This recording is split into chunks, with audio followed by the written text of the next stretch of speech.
നിങ്ങളുടെ എതിരാളിയേക്കാൾ നിങ്ങളുടെ ദൈവം ശക്തനാണ്. ഞാൻ പറയട്ടെ, എൻ്റെ പ്രതിസന്ധിയേക്കാൾ വലിയവനാണ് എൻ്റെ ദൈവം. എൻ്റെ ആവശ്യങ്ങളെക്കാൾ വലിയവനാണ് എൻ്റെ ദൈവം. എൻ്റെ പ്രതികൂലങ്ങളെക്കാൾ വലിയവനാണ് എൻ്റെ ദൈവം. എൻ്റെ ബുദ്ധിമുട്ടുകളെക്കാൾ വലിയവനാണ് എൻ്റെ ദൈവം.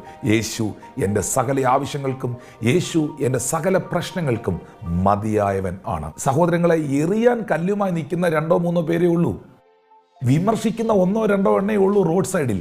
പക്ഷേ നിങ്ങളുടെ ഒരു കൈവപ്പിന് വേണ്ടി കൊതിക്കുന്ന ലക്ഷങ്ങളുണ്ട്. നിങ്ങളെ ഒന്ന് കാണാൻ ആഗ്രഹിക്കുന്ന 10,000-ങ്ങളുണ്ട്. നിങ്ങളൊരു വീട്ടിൽ ചെല്ലാൻ കൊതിക്കുന്ന 1000-കണക്കിന് ആൾക്കാരുണ്ട്. നിങ്ങളുടെ ഫോക്കസ് കല്ലുമായി നിൽക്കുന്നവരാകരുത്. നിങ്ങളുടെ ഫോക്കസ് നിങ്ങളെ ചോദ്യം ചെയ്യുന്നവരാകരുത്. നിങ്ങളുടെ ഫോക്കസ് നിങ്ങളെ ആവശ്യമുള്ള ലക്ഷക്കണക്കിന് 10,000-കണക്കിന് ജനത സമൂഹം മറുഭാഗത്തുണ്ട്. നിങ്ങൾ അവരെ ശ്രദ്ധിക്കൂ. നിങ്ങൾ അവരിലേക്ക് നോക്കൂ.